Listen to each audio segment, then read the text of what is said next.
In this video, we will be discussing the three-body problem and the concept of the dark forest. Be warned, however, this video contains spoilers for both the book and the show. I will be explaining in detail events that have occurred in the book but not in the show. I have not read the books, so I know there will be those who have a better understanding of the source material. I have only looked at videos online because my curiosity got the better of me, but this video is merely a tool used to provide a little bit more depth and nuance to the idea of the dark forest theory and its issues.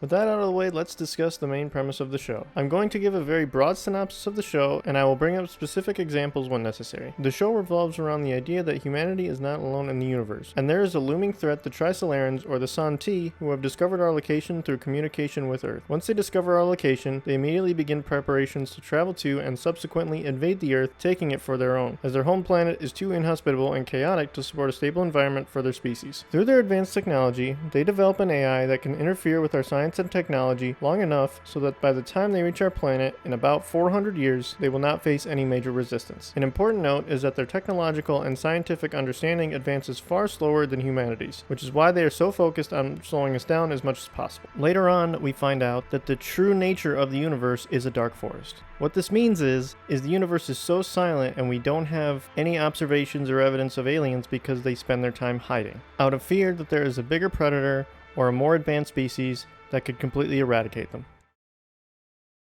Now that you know the premise, let's get into the main problems with the dark forest theory. First off, the dark forest theory is not actually a theory, it is a hypothesis. I won't spend too much time with this as it is not the primary premise of the video, but just a quick explanation. A hypothesis is merely a prediction. If we perform action A, then B is the outcome. Things like that. A theory is far more rigorous and requires a lot more experimentation, observation, and testing over time. The dark forest theory is just a hypothesis. It is merely a prediction. There is no evidence or observations that we can use that give it enough credence to become a theory. Just thought I'd mention that. It's a shame there are no biologists in this series, as they could pretty easily show a problem with blanket assumptions, especially reductionist and monolithic assumptions made about species in a vastly different environment than us. What do I mean by this? The biggest issue is the one of behavior and context. Behavior in this series means to hide. Never show yourself. The dark in dark forest refers to this, as there is always a larger, more dangerous predator in the forest that could spell your doom if found out. It's difficult to know where to begin with how problematic this view is, but I will try my best. First, think of our world, the one we currently live in, Earth. There are predators, certainly, those that hide and will strike at the best opportunity. Once again, this is not the full picture, however. What happens when the prey escape? What happens if the prey mounts a counterattack? It may seem as though this is the best choice, but what is missing in this series and the premise of the dark forest is context. What is this context? The environment. Whenever discussing what traits are good, bad, or neutral, it is important to understand the context.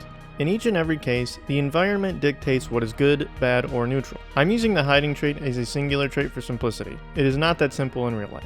But this is a short video for a simple explanation. And do not misunderstand this. There are instances where hiding would be preferable, but there are some instances where revealing yourself would benefit you more. What many don't understand is that the environment is vast. There are many circumstances, dynamic situations that change in the moment. This is to say, the environment is dynamic. It changes. It does not stay the same for very long. Hiding being beneficial in some instances may help or hinder depending on the environmental conditions a species is experiencing. And what if you are unable to hide? Do you just give up? Do you say, well, our species is doomed? We know that even in the series, this does not happen. And throughout evolutionary history, we do not see this, as survival is a long road of experiences and not necessarily do or die in a single choice. Saying, well, just hide forever in every instance, every circumstance, every environment is so severely simplistic that it may as well be discarded on that basis alone.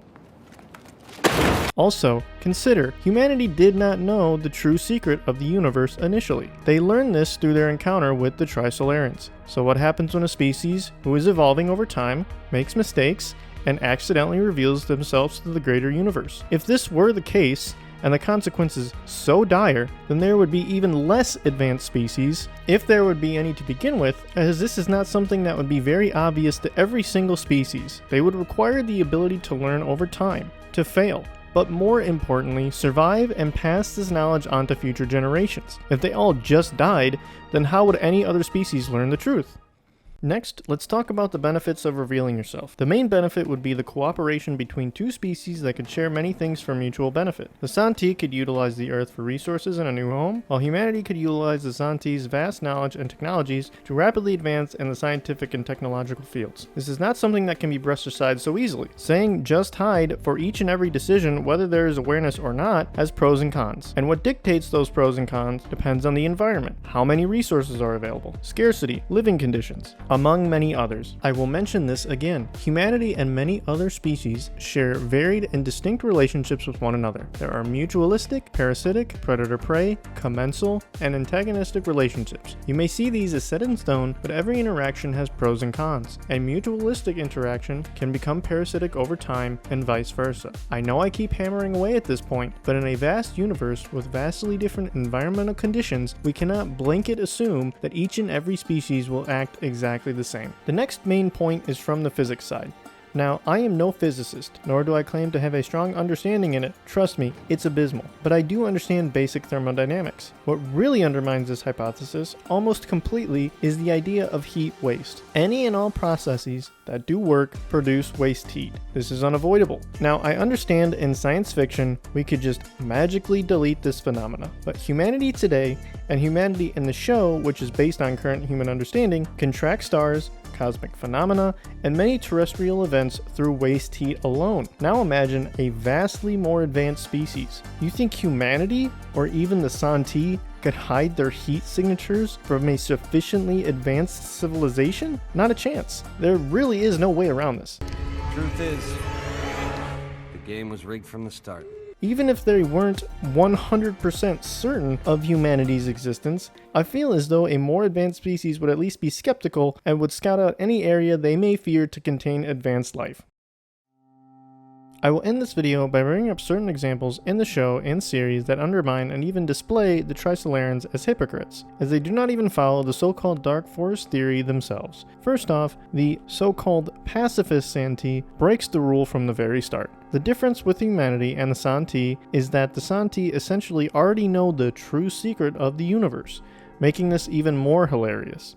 And how the Santi could even hide this knowledge of Earth from their species, I have no idea, as I was under the impression that they had a hive mind, meaning all their thoughts would be broadcast to each other. Maybe it's explained better in the books, I don't know. What I do know, however, is that the Santi make no effort whatsoever to hide their existence from all of humanity. They are revealed only a few decades after first contact to the entirety of humanity. And it's not like they were doing a very good job of remaining secret to begin with. Not only do they make their plans explicitly clear, this proves to be their undoing as later on they lose their homeworld due to this. They could have done their best to remain in the dark the entire time, choosing not to respond to any of their messages in the future. Just manipulating and undermining human research and not providing a big bad guy that unifies essentially the entire human race against them. Now, you're probably saying, this just proves that the Dark Forest works. But no, it doesn't. They could have, as mentioned before, not provoked humanity, chose to cooperate, and see what the results would have been in that instance.